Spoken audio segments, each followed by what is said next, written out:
Hermanos, ¿qué tal? Buenos días. Los invito a que continuemos con el estudio de los sacramentos que iniciamos hace un par de días y que justo pongamos en oración este esfuerzo de evangelización en línea que estamos realizando, eh, cuyo único fin es precisamente poder seguir saliendo sin salir, ir a todos los rincones, ir a todo el mundo a llevar el Evangelio. Em, que esta cápsula en sí sea nuestra oración, Señor, a ti encomendada y que sea como tú quieras. El día de hoy nos toca hablar sobre la confirmación.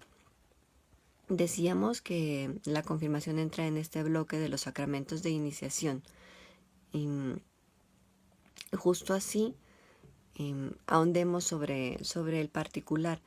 Ya habíamos hablado sobre el bautismo, que es el que nos inserta en la vida divina y en la vida de nuestra iglesia, en la gracia sacramental en sí.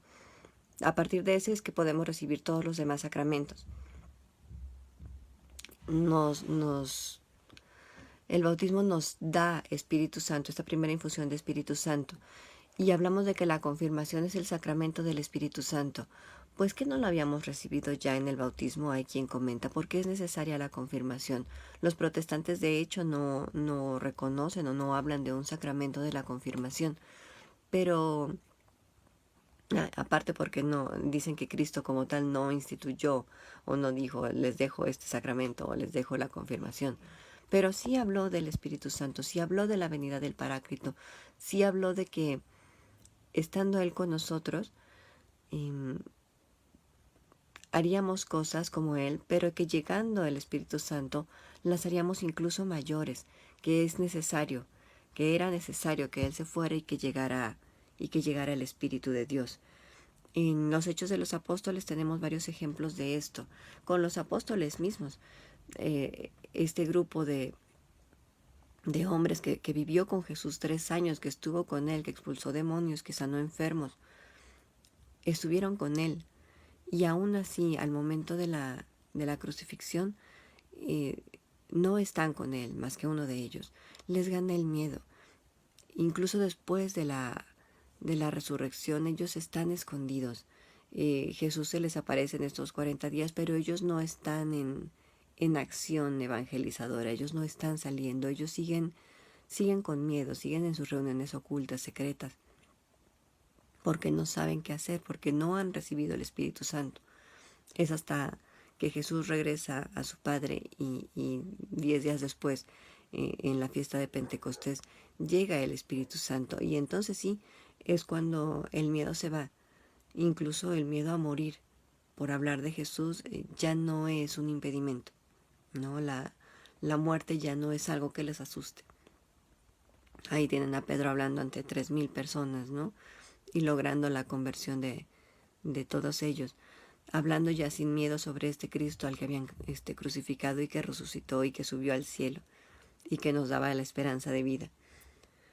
En Hechos de los Apóstoles se menciona que Felipe predicó en la ciudad de Samaria sobre Cristo y él los bautiza. Y después, sabiendo que Felipe había hecho esta prédica en Samaria, les envían a Pedro y a Juan. Los apóstoles se enteran de esta prédica y de la aceptación de la palabra de Dios y envían a Pedro y a Juan, no para que bauticen, no para que vuelvan a evangelizar, sino para que oren y reciban el Espíritu Santo, porque ya habían sido bautizados. Entonces sí hace falta esta efusión del Espíritu a través del sacramento de la confirmación. Y el Concilio Vaticano, en la Lumen Gentium, nos enseña que el sacramento de la confirmación nos vincula más estrechamente a la Iglesia, nos enriquece con la fuerza especial del Espíritu Santo y con ello quedamos obligados más estrictamente a difundir y defender la fe como verdaderos testigos de Cristo, por la palabra juntamente con las obras. Es decir, que esta encomienda que ya nos había sido hecha con el bautismo adquiere fuerza y relevancia y compromiso a partir del sacramento de la confirmación. Vamos a desmenuzar un poquito el texto que acabamos de leer. nos vincula más estrechamente a la Iglesia. Esta unión entre los cristianos es fruto de la presencia misma del Espíritu Santo, el Espíritu que está presente en los corazones de los hombres, ¿no? Y que es lo que mantiene esta cuestión, esta unidad en el cuerpo místico de Cristo, que es la Iglesia. Si el sacramento nos comunica el Espíritu Santo, pues justamente por lógica, uno de los efectos que debe traer consigo es esta unión más profunda entre cristianos que conformamos la Iglesia, entendiendo justamente esto también, que la Iglesia somos todos, que la Iglesia no son solo los padres o no son el Papa y sus cardenales, sino que somos todos, que la Iglesia es una asamblea, que la Iglesia eres tú, la Iglesia soy yo, la Iglesia es cada uno de nosotros, y que una vez más que el sacramento no es un acto de magia, ni un nombramiento que actúa por sí solo. Hemos recibido esta gracia santificante del Espíritu y ahora tenemos que ponerla en marcha. Es como recibir un regalo que ya tienes, pero que si lo dejas envuelto nunca vas a poder utilizar. Es reconocer entonces esta gracia que nos ha sido conferida, esta segunda efusión del Espíritu Santo que recibimos con el sacramento de la confirmación y que, tal como su nombre lo indica, confirma nuestro compromiso como cristianos, que nos vuelve soldados de Cristo. ¿Cuál es la forma y la materia de este sacramento? Quizá a algunos de ustedes, como a mí, nos tocó recibirlos de pequeños, y de hecho, fíjense cómo pretendemos de verdad que nuestro conocimiento en la fe vaya creciendo. Yo me confirmé a los 3 años, me parece. ¿Por qué? Porque en una de estas famosas venidas de obispo, estuvo el obispo en la parroquia, se avisó que iba a haber confirmaciones hoy sábado y mañana domingo nos fuimos a confirmar. Esa fue mi confirmación. No hubo una preparación, fue un... Entiendo que en aquel momento igual mis padres tampoco estaban muy formados en la fe, pero sabían que era un sacramento importante. Y fue eso, ¿no? Más como desde la costumbre y el saber que era una obligación, que agarraron a todos los críos que éramos en ese entonces, mis primos y mis hermanos, y vámonos todos a confirmar. Pero no hubo una conciencia de este sacramento, pero lo tengo, no lo recibí. Sabiendo esto, hago uso de mi regalo, de esta confirmación que recibí en nombre de mis padres. Bueno, más bien que mis padres recibieron a nombre mío y que me fortalecen como soldado de Cristo. ¿Cuál es la forma y la materia en el sacramento de la confirmación? La forma es: recibe por esta señal el don del Espíritu Santo. ¿Y cuál es la señal? Esta unción que hace el obispo, porque es el encargado o el celebrante designado para este sacramento, que justamente es lo que pasa. Felipe bautiza, como puede hacer cualquier sacerdote, pero es el obispo, bueno, son Pedro y Juan, los que van y marcan, ¿no? Llaman esta venida de Espíritu Santo. El obispo es el que hará esta señal en la frente del confirmando con el santo crisma. Y esa es justamente la materia, el aceite, la unción. ¿Y qué significa el aceite? Nos cuenta la historia que y San Pablo lo menciona también en una de sus cartas, cómo el aceite fortalece el cuerpo del deportista para prepararse a una competencia, a una gesta deportiva. Se untaba en el cuerpo con aceite.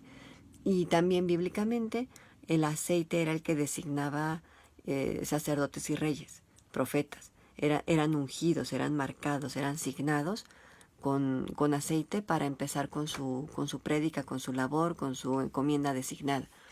Eso es entonces el signo en el sacramento de la confirmación.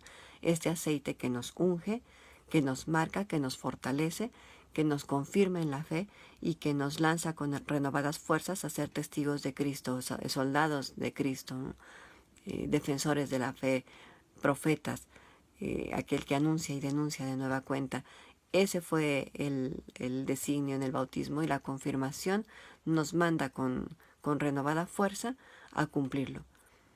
Reconozcamos entonces, hermanos, la grandeza que implica el sacramento de la confirmación, cuál es su necesidad, por qué es que después del bautismo sí necesitamos esta efusión del Espíritu Santo que nos renueva y nos fortalece en la fe, para que cumplamos a cabalidad aquello que nos fue encomendado. Entonces, los invito a que pregunten o a que recuerden su sacramento de la confirmación. ¿Cuándo fue? ¿Estaba yo consciente? ¿Recuerdo la ceremonia? Y si no, pues que ahondemos un poquito más en eso, que busquemos la cita bíblica, que tratemos de ahondar en el catecismo de la Iglesia. Todo esto está documentado. Nuestra fe tiene sus cimientos. Volvamos a la fuente. Tratemos de saber un poco más. Muchas gracias como siempre por su atención. Que esto caiga en sus corazones como una pequeña semilla que los mueva a querer saber más y que nos sigamos encontrando en estas cápsulas.